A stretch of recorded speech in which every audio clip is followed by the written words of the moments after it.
Okay, so let's start off with who you each are and talk to me about eco villages. Let's start with Patrick. I am Patrick Hebert. I am the CEO of Eco Villages, and Eco Villages is a company that is creating communities around Latin America, and these communities are focused on what we call the FIRST certification, something that we've created.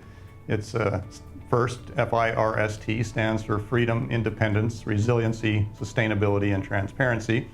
And there's a lot of words to remember in that, but it kind of get the point that we're focused on communities that are based on freedom and sustainability, and means the ability to grow your own food, live among like-minded people who are interested in having freedom-oriented life. And I think today we're going to talk a little bit about some of the communities that we have and how they're a solution for a lot of expats moving down to this region that want to get away from some of the burdens of the countries that they're in. We see clients from all over the place. Erik and I are Canadian. We're going to talk a little bit about Canada and some of the things going on there. And so yeah, looking forward to chatting with you about it. Cool. Erik, how about you? My name's Erik Vik. I'm also from Canada. I'm a civil engineer. And I'm really excited to be down here because I've always wanted to get out of Canada and into the tropics. I love the beach. And I'm excited to be working with a group of individuals that share the same standards of building and the same ideas on living as well. It's good to be in alignment. So I'm very excited to be here. Awesome, that's good to hear. So you're both from Canada. Maybe talk to us a little bit about, paint us a picture of what life is or how life is in Canada so we can sort of understand it, and then we can go from there to the topic of taxes. Well, as you mentioned, we're both from Canada. I was born in Manitoba in the prairie provinces in the kind of farming area communities. Spent a lot of my life on the west coast, British Columbia in Canada, and I built software companies. I went and got a computer degree in university and started some software companies, and spent a lot of time doing business in Canada, selling worldwide software to, global software to different parts of the world in the energy industry. That kind of translated into the ability to travel a bit and opening offices in different parts of the world. But really, when I sold the software companies, then I had the opportunity to really come down to this part of the world and get to know it. And I really fell in love with obviously the climate when you're Canadian is a big thing, but also the family-oriented philosophy. Latin American is different than the career, corporate-oriented philosophy. Family's more important than career in every way, pretty much down here, which intrigued me a lot. People are extremely friendly, beautiful, landscape and all those sorts of things. So a couple decades ago, well, more than that ago, I started coming to this region, and then, became a resident in some of the countries down here, and decided that, this is gonna be my new home. So that's really my journey.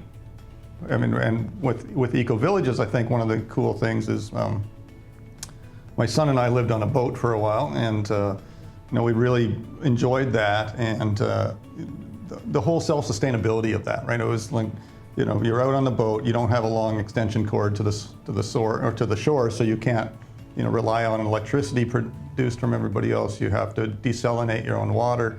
We're on the ocean, so it's salt water. You make that potable water. All those sorts of things. Catch fish, eat oysters, whatever. See asparagus. All those kind of cool things.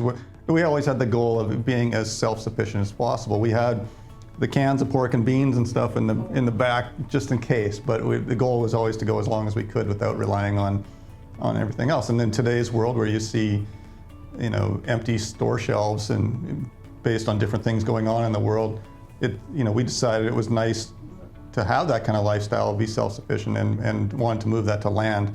And that was one of the main reasons we started creating the communities down here, which are using solar systems and creating our own power, growing our own food in community orchards and gardens, and all those sorts of things. So we basically took that boating life and that freedom-oriented life to Central America and Latin America, and kind of gone since then, and created communities in Belize, Honduras, El Salvador, Nicaragua, Panama, where we're here in our headquarter office here in Panama City. And so it's an ongoing adventure. Sounds interesting. Quite the journey you've had.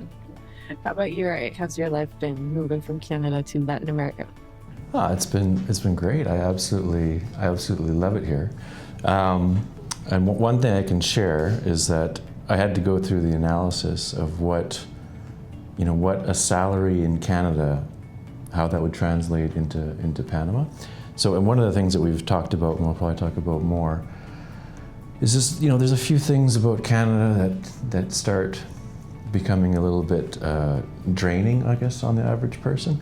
One of them is taxes. So I ran through an example this morning, and starting at like 112,000 salary in Canada, you're looking at about a 38% income tax, and that ramps up to 53.5% if you're making 250. So like not everyone's making 250, but for like the average family or an average person making about, we're going to run through this example at about 133. So that's 41% income tax rate.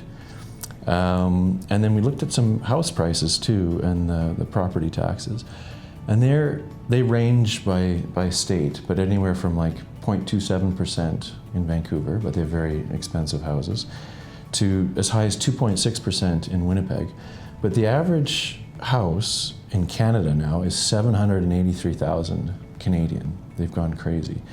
And the property tax on the average house in Canada is about 9,000. So if you're only making 112 grand, that's only. That's an additional 8% of your income. So you're paying 41% income tax, paying 8% property tax, and then in Canada we have the GST and the HST, which is basically the equivalent of a VAT. Yeah. So Alberta is the good state. They only charge the GST at 5%, but all the other provinces charge an additional 6 or 7%. So you're looking at between 12 and 15% basically value-added tax. So if we go through this example where we started with 133 of income, so 41% of that, or 41,000 of that is gone with income tax, pension plan, and unemployment insurance. And then your property tax is another 9. So you're already down to 80,000 Canadian. And if we assume that you spend about 40 of that, just groceries and cars and stuff like that, you'd be spending about 12 to 15% of that in addition. So that's another 5,500. So that leaves you with about 75,000 Canadian, and you'd started out with 133. And so mentally, if you're down here, you kind of have to convert that into US dollars to see what you'd survive on. And that's 55,000 K USD. So for Canadians thinking about moving down to Panama, and they're thinking, well, what can I survive on?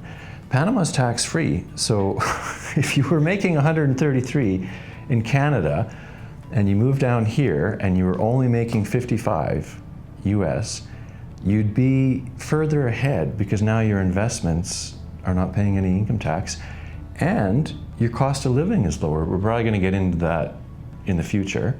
But food is cheaper. And for example, my apartment in Vancouver was $3,000 a month, and my apartment here is $1,000.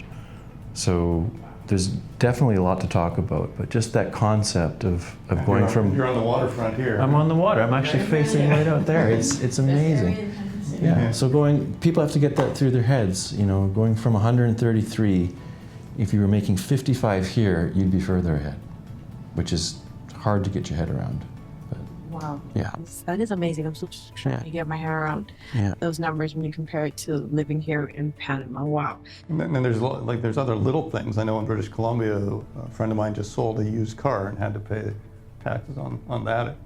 Not only the first time you buy a car, but the second time somebody else buys that car.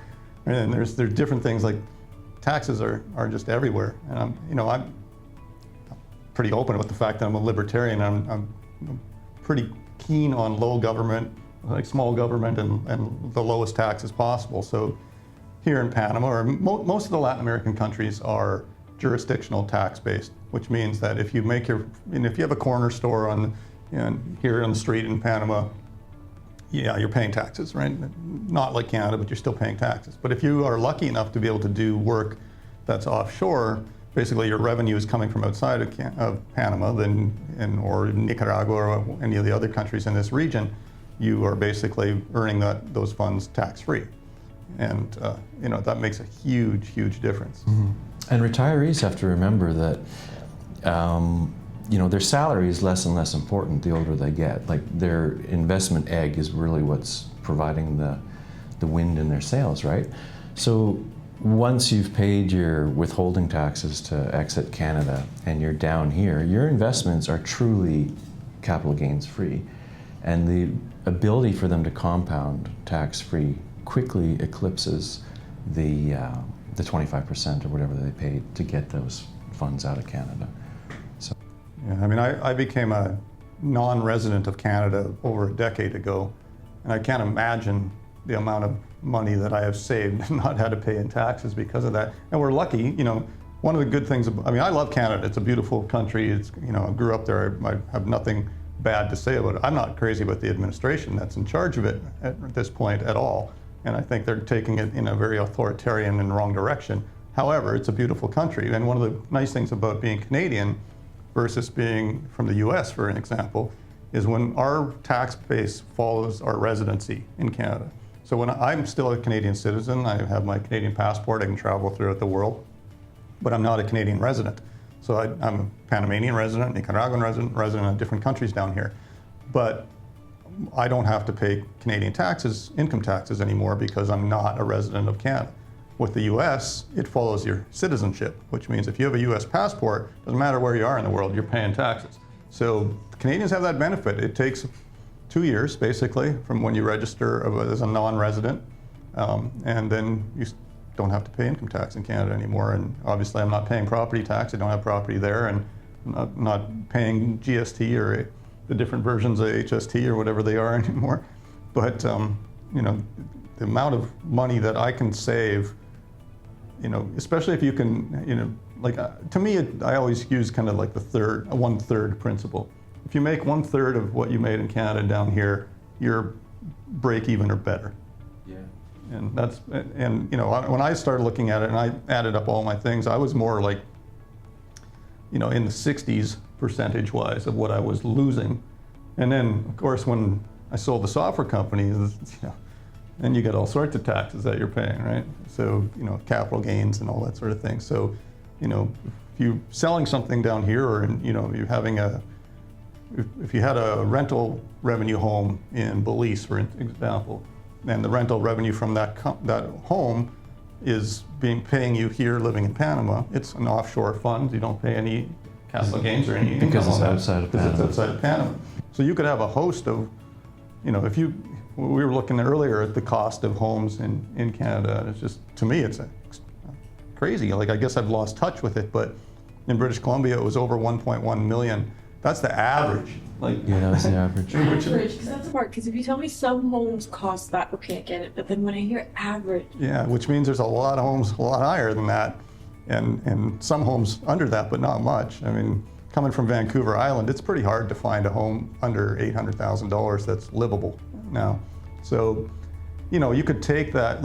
Say you had an $800,000 home in Ontario or wherever, and you bring that down here. You could not only buy your home that you want to live in, but you could buy a few more, right, and rent them out around the region and use that rental revenue tax-free to live off of.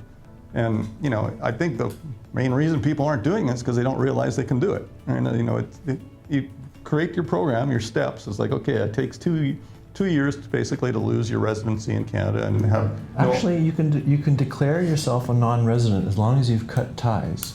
It's valid that year. Really? It's the permanent For me, it used to be 2 years. It's the permanent residency that takes the time to become official, but the non-residency, my understanding, is that year. So I'm going through it right now. Yeah. Right? So by June, I have to declare myself as a non-resident for this tax year. And yeah, for 2024, I'm not paying taxes in Canada. Nice. I mean, that changed because when I did it like 12 or 15 years ago, they used to basically say you leave, you become a resident somewhere else, and then you have to pay the next year's taxes in Canada as well, and then you're officially off. But if you're off now and when you move, it's awesome. I hope so. I'll update later. We'll get a clarification. But either way, whichever case is like, it's worth doing, especially if, people now that are looking at, what region of the world could I go to? We get questions every day, every few hours from people looking at, interested in leaving Canada. I think we're going to do a bit of a series on this, and we're not trying to bash Canada at all. Like I said, I love it. I love the oceans and the mountains in British Columbia. I love being on the farming community in the prairies. But the direction it's going, it's, to me, looking at it, it's becoming, more authoritarian, more, with the freezing of bank accounts and all those things that are happening, becoming more socialist, while this region of the world is becoming more capitalist. And it's like there's a shift. In fact, I saw a map the other day which literally showed that, socialist kind of countries going to more, capitalist, almost libertarian in some ways, while like Argentina, a lot of the different countries are switching. Ecuador, just a new president as well that's much more capitalist oriented, looking for investment in the country, and they're seeing that, nowhere in the world did socialism or communism work. All right, so they're now realizing that, we can change that. Whereas unfortunately, we've had generations in Canada, the U.S., parts of Europe that are going the other direction. Right, so I think we're going to see we're already seeing a mass exodus of people from those regions to here, but I think that's going to continue. And my wife was joking about how Latin Americans are all moving up, to Canada because they think or the U.S. because they think it's a better place to live, and all their friends in Canada are moving down to here because they think it's a better place to live. And unfortunately, I think we're right. Yeah. I find it interesting. I think at some point I might have mentioned it to Erik or Spencer, how at least here in Latin America, from my perspective, I mean, everyone has that dream of going to the US, right? But I also have a huge chunk of people that I know that they would kill and leave everything here and kind of go to Canada. Because I do feel that at least as a country, if you were to see it more as a company than as a country, they'd be able to sort of market themselves to the world as this haven and this beautiful, perfect place. I still, to this day, until I hear you talking about this, still have this perception of Canada. And I find it interesting when you start to get to these little details that you don't really know, or you wouldn't even know where to start looking. I find it very interesting. If I wanted to do a comparison, or if I were to ask you to compare, because you mentioned an average $1 million home in Canada. So if you were to compare, for example, those homes, because if I'm hearing $1 million home, I'm thinking of the mansion. How would you compare those average homes to, say, for example, the homes that you can get here in Canada, or maybe more specifically, the homes that we're going to have available at some point in Raritan Village?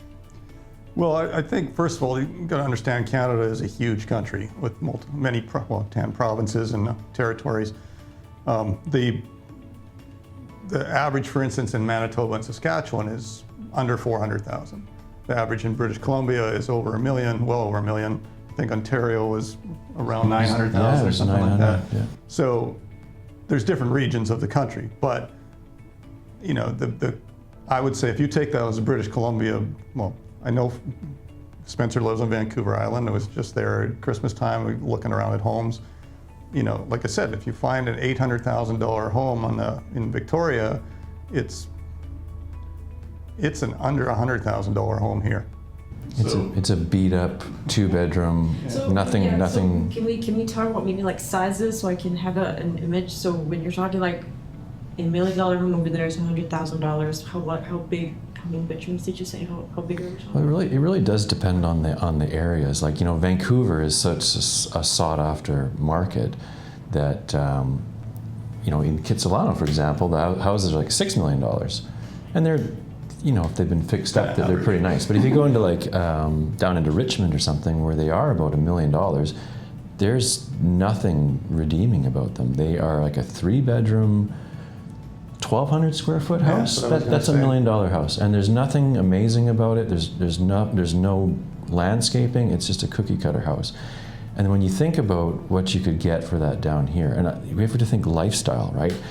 And the idea is not to come down here and build a palace for $1 million. I mean, you could do that, but why not just be in a community where, with like-minded people? Because, Don was saying, a lot of people, they come down to Panama or another country like this, and they do find a cheap piece of land, and they build their little dream house, but there's no community, right? And it's really hard to integrate into the local community, and we should all strive to do that. We should all learn Spanish. I mean, that's what you should do. But a lot of people that Don knew, they left after a year because they just couldn't feel at home. So if we can make communities where, like-minded and similar lifestyle, and as beautiful or more beautiful that it's in Canada, that now there's a reason to stay. Now you've got neighbors. Yeah, and it's interesting community too. Like in our Veritas village here in Panama, excuse me, the last couple of weeks I've been showing people the community, and one couple, and they're all demographics too, like 20-year-olds to 80-year-olds, and everywhere in between, with families, small kids, teenage kids, grown kids, all over the map. But the thing I found interesting is not one couple for 7 or 8 in a row, not one couple came from the same place.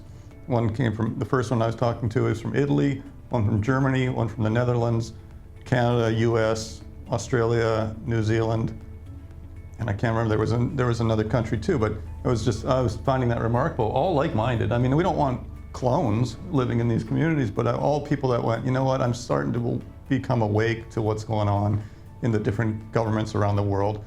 And, I want to live with people that, I don't have the political divisiveness with. I can sit and say what I want without getting canceled or censored. You can sit and have a glass of wine on your deck with your neighbors and enjoy the conversation.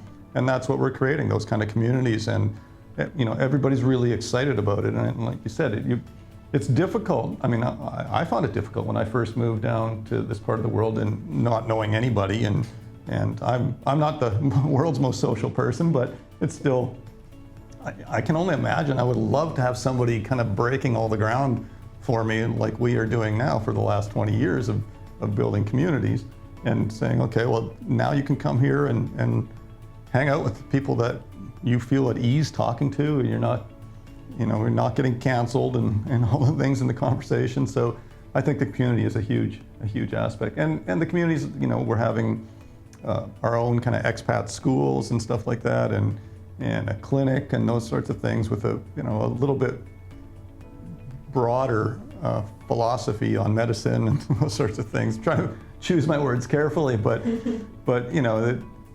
we're not going to be part of the WHO, and we're not those sorts of things. So we don't suggest to anybody that you're not right for these communities, but I think people will know by how we describe the communities of being, getting away from some of the things that are happening in different parts of the world, that they'll understand, okay, these guys know what, the way we're thinking, and I'm going to enjoy living with neighbors like that.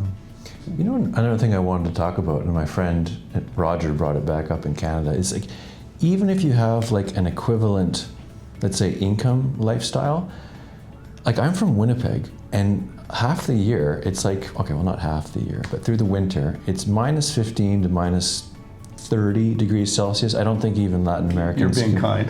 They can't even comprehend the level of coldness.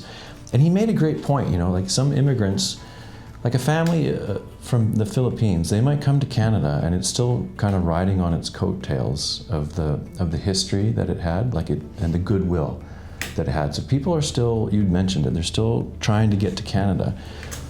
And they get there, and we talked about the cost of living and taxes and stuff like that. They find that it's really hard to get ahead, and they might almost have the same standard of living that they had where they left. And then he threw this in.